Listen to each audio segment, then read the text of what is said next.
The Honorable Charity Ngilu, Mama Rainbow, we used to call her. Karibu. I thank you very much indeed. A good afternoon, family of Honorable, thank you, Honorable Maina Wanjigi, clergy, and all those who have come today to mourn and celebrate and remember Honorable Maina Wanjigi.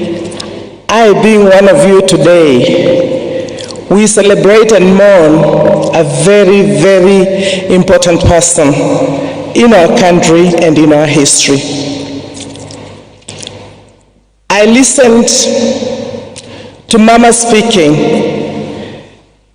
and I thought, what a life you have lived with your husband and your family.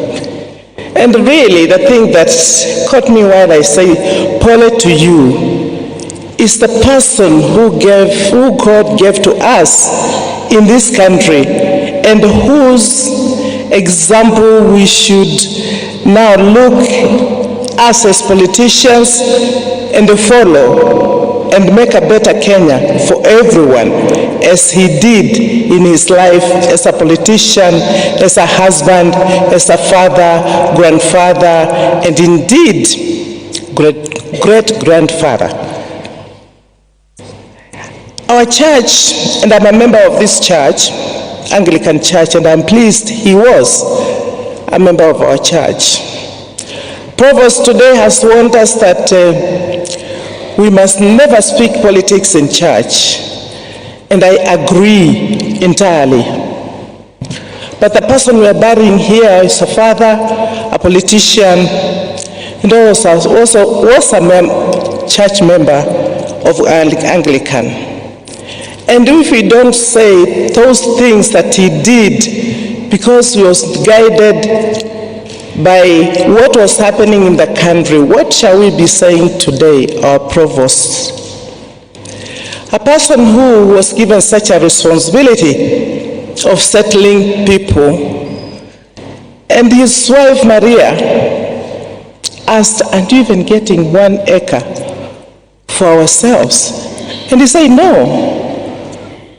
That shows he's a man who was entrusted by people to take care of them, the people he led. Today, what can we say about ourselves as leaders? Why are we being awakened by the Gen Zs? What are they seeing? What have we done?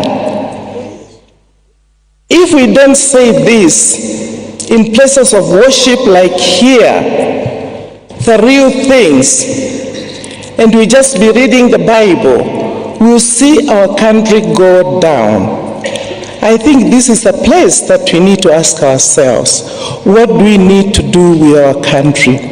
We see it going wrong, and I see all the people I've worked with in this church, and we saw a good government in place, and most of us here were in that government of President Mwai Kibaki.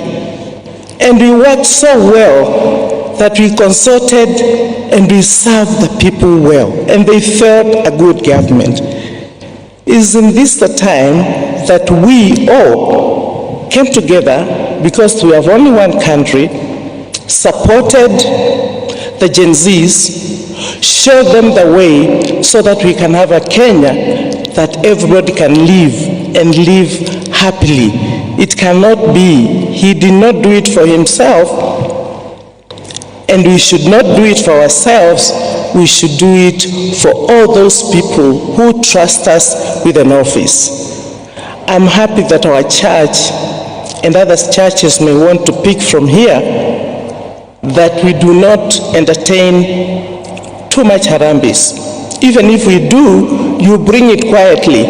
In fact, we should say, if you want to give to the church, bring quietly.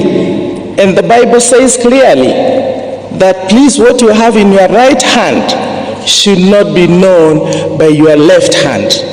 But this way of making a church a business place should be stopped. And all those who have used the church badly and have got to the office using the church, I believe it's their time now.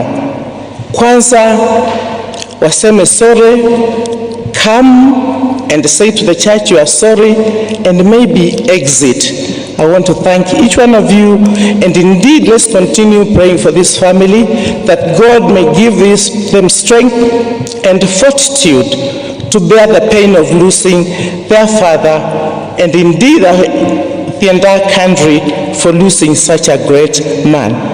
Thank you. A big clap for Mama Charity Ngilu. I just want to say one thing, especially for the Gen Z. The two ladies you are seeing here were part of the second liberation struggle. True icons. They fought for 2A to be removed.